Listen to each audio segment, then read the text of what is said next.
가을 끝자락의 오후, 도시의 낡은 거리는 차갑고 무거운 공기로 가득했습니다. 유리문 앞을 스치는 낙엽들이 춤을 추듯 굴러다니는 소리가 들렸습니다. 한은정은 커피잔을 닦다 말고 그 소리에 이끌려 잠시 멍하니 창밖을 바라봤습니다.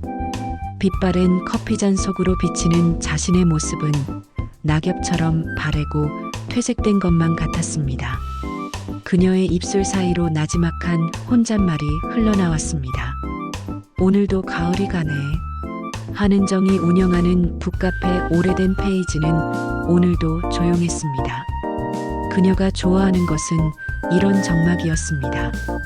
아무도 묻지 않고 아무도 기억하지 않는 시간 속에서 사는 것. 그녀는 오래전에 한 선택을 아직도 속 깊이 감추고 있었습니다. 그 이름을 다시는 떠올리지 않겠다는 다짐은 그녀의 삶을 지배하는 굳건한 규칙이 되었습니다. 바로 그때 문 위에서 달린 맑은 종소리가 조용한 카페의 정적을 깨뜨렸습니다. 빗방울을 머금은 쌀쌀한 공기와 함께한 남자가 카페 안으로 들어섰습니다. 우산을 접으며 들어온 남자는 키가 크고 어깨가 넓었습니다. 회색 머플러 끝에 맺힌 빗방울들이 그의 어깨 위로 톡톡 떨어졌습니다. 그 모습은 그를 더 젊고 신비롭게 보이게 했습니다. 낯선 남자의 목소리가 이상하게 은정의 귀에 맴돌았습니다. 따뜻한 아메리카노 가능하죠? 은정은 그 목소리에 이끌리듯 커피를 내리기 시작했습니다. 커피를 내리던 은정의 손이 미세하게 떨렸습니다. 남자가 주문을 받으며 은정을 똑바로 바라봤습니다. 그의 눈빛은 낯설면서도 어딘가 모르게 익숙했습니다. 남자는 은정에게 아주 조심스러운 질문을 던졌습니다. 혹시 예전 경주역에서 기차 기다리신 적 있죠? 그 질문에 은정의 심장이 순간 멎는 듯 했습니다. 그날 기차요? 30년 전 자신의 약혼자를 떠나보냈던 바로 그날이었습니다. 마치 모든 시간이 멈춘 듯한 느낌이었습니다. 낯선 남자의 날카로운 질문에 한은정은 애써 표정을 관리했습니다. 그녀는 억지로 입꼬리를 올리며 웃었습니다. 아니, 잘 모르겠네요. 그녀의 목소리는 너무나도 평온했지만 속으로는 심장이 요동치고 있었습니다. 그날의 모든 기억이 한순간에 쏟아져 들어와 그녀의 머릿속을 헤집어 놓는 듯한 기분이었습니다. 하지만 그의 눈빛은 이미 확신에 차 있었습니다. 남자는 은정의 어색한 웃음을 무시하고 담담하게 말했습니다. 저는 기억합니다. 형과 함께였으니까요. 형? 그 단어가 은정의 가슴 속 깊은 상자를 열어젖혔습니다. 형이라는 단어가 그녀의 머릿속에 수많은 파편처럼 박혀있던 기억을 하나로 모았습니다.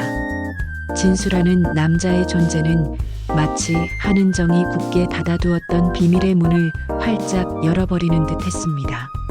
남자는 30년 전 자신이 사랑했던 남자 박진호의 동생 박진수였습니다. 은정의 기억 속 진수는 아주 어린 소년의 모습으로만 남아 있었습니다. 형의 곁에 껌딱지처럼 붙어있던 순수한 눈망울을 가진 소년. 지금 눈앞에 서 있는 훌륭한 남자의 모습과 그녀의 기억 속 소년의 모습이 겹쳐지며 묘한 혼란을 안겨주었습니다.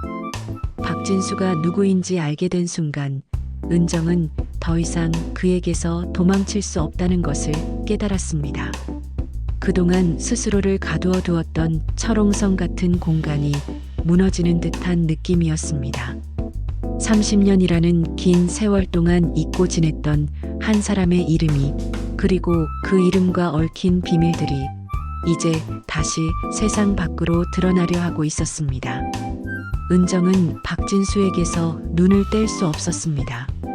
그의 눈빛은 30년 전의 소년과 똑같이 맑고 순수했습니다. 하지만 동시에 자신의 오랜 침묵을 깨뜨릴 강인함도 담겨 있었습니다. 박진수는 은정의 혼란스러운 눈빛을 읽었는지 커피를 받으며 자신의 카메라 가방에서 무언가를 꺼냈습니다.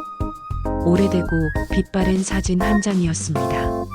진수는 그 사진을 은정의 눈앞에 내밀며 조심스럽게 말했습니다. 이 사진 기억 안 나십니까? 사진 속에는 30년 전의 젊은 한은정과 박진호가 환하게 웃고 있었습니다. 두 사람의 모습은 행복과 사랑으로 가득 차 있었습니다. 사진의 한쪽 구석에는 형과 누나를 멀리서 바라보는 한 소년이 있었습니다. 그 소년의 눈동자는 지금 은정을 바라보는 진수의 눈과 똑같았습니다.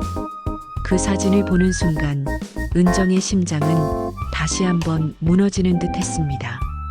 사진 속의 젊은 자신은 지금의 자신과는 너무나도 다른 사람이었습니다. 활기차고 사랑에 빠져 행복해 보였습니다. 30년이라는 세월이 그 모든 것을 앗아갔다는 사실에 은정은 가슴이 먹먹해졌습니다. 그 후 며칠 동안 박진수는 매일 카페를 찾아왔습니다. 손님이 없는 늦은 오후 시간, 그는 조용히 은정의 맞은편에 앉아 자신의 카메라 가방에서 여행지 사진을 꺼내 보여주곤 했습니다. 사진 속의 풍경들은 하나같이 아름다웠습니다.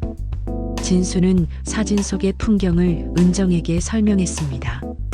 이곳이 형이 마지막으로 갔던 곳입니다. 이곳은 형이 마지막으로 웃었던 곳입니다. 그 말이 스칠 때마다 은정의 손끝이 차가워졌습니다. 진수의 말은 마치 그녀의 심장을 얼어붙게 만드는 듯 했습니다. 그 말들은 단순한 추억이 아니었습니다. 은정이 30년 동안 외면해온 한 사람의 마지막 흔적이었습니다. 그녀는 진수의 이야기를 더 이상 듣고 싶지 않았습니다. 하지만 동시에 진수가 들려주는 박진호의 이야기에 귀를 기울이고 있는 자신을 발견하고는 깊은 혼란에 빠졌습니다. 진수는 형의 마지막을 향한 그리움과 아쉬움으로 가득 차 있었지만 은정에게는 죄책감과 후회로 가득 찬 기억들이었습니다. 어느 날 박진수는 더 이상 숨기지 못하겠다는 듯 은정에게 조심스럽게 물었습니다. 형이 떠나던 날 무슨 일이 있었습니까? 진수의 질문은 30년 동안 은정의 마음속에 봉인되어 있던 가장 깊은 상처를 다시금 건드리는 것이었습니다. 은정은 대답 대신 책장 위 작은 나무 상자를 내려놓았습니다. 그녀의 손은 미세하게 떨렸습니다. 수십 년간 잊고 지냈던 그 상자의 무게가 너무나도 무겁게 느껴졌습니다. 상자 속에는 한 번도 열어보지 않은 낡은 편지 한 통이 들어 있었습니다. 편지에는 또렷한 글씨로 박진호 은정에게라고 쓰여 있었습니다. 그 글씨를 보는 순간 은정은 눈을 질끈 감았습니다. 그녀는 30년 동안 이 편지를 뜯지 않았습니다. 그 이유를 지금까지 그 누구에게도, 심지어 자기 자신에게도 솔직하게 말하지 않았습니다. 그녀는 이 편지를 읽는 순간 모든 것이 무너질 것을 두려워했습니다. 그날 밤 집으로 돌아온 은정은 거울 속에 자신을 보며 혼자 중얼거렸습니다. 그 편지를 읽는 순간 난 아마 무너질 거야. 그녀의 눈에 카페 구석에 걸려있던 낡은 시계가 들어왔습니다. 시계의 초침은 마치 무언가를 세고 있는 듯 일정한 속도로 움직였습니다. 그 초침 소리는 그녀의 귓가에 30년 전의 약속을 속삭이는 듯 했습니다. 그 약속은 너무나도 선명해서 은정의 마음을 더욱 무겁게 만들었습니다. 멈추지 않는 초침 소리는 마치 그녀의 죄책감처럼 30년이라는 시간 동안 계속해서 그녀의 마음을 짓눌렀습니다. 낡은 시계는 단순한 시계가 아니었습니다. 30년 전 박진호가 은정에게 선물했던 시계였습니다. 박진호는 그 시계를 선물하며 은정에게 굳은 약속을 했습니다. 언젠가 다시 돌아오면 이 시계 아래서 만나자. 하지만 그 약속은 지켜지지 않았습니다. 그리고 은정은 그 약속을 무너뜨린 장본인이었습니다. 그녀는 자신의 이기적인 선택으로 인해 그 약속을 깨뜨렸다고 생각했습니다. 그날 이후 은정의 시간은 멈춰버린 듯 했습니다. 그때 진수가 조심스럽게 은정에게 말했습니다. 이제 형이 남긴 편지를 열어봅시다.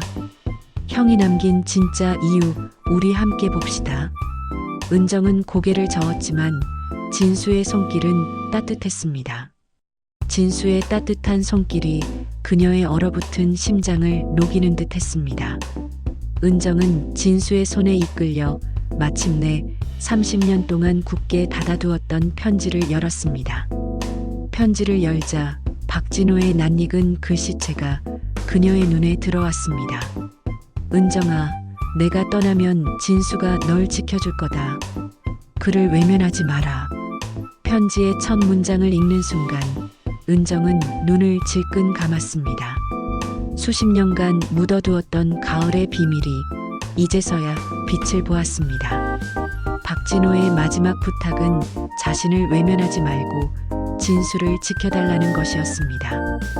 그가 자신을 떠난 이유가 오직 은정을 위한 것이었다는 것을 알게 된 순간 은정은 그동안의 모든 죄책감과 후회가 무너지는 것을 느꼈습니다.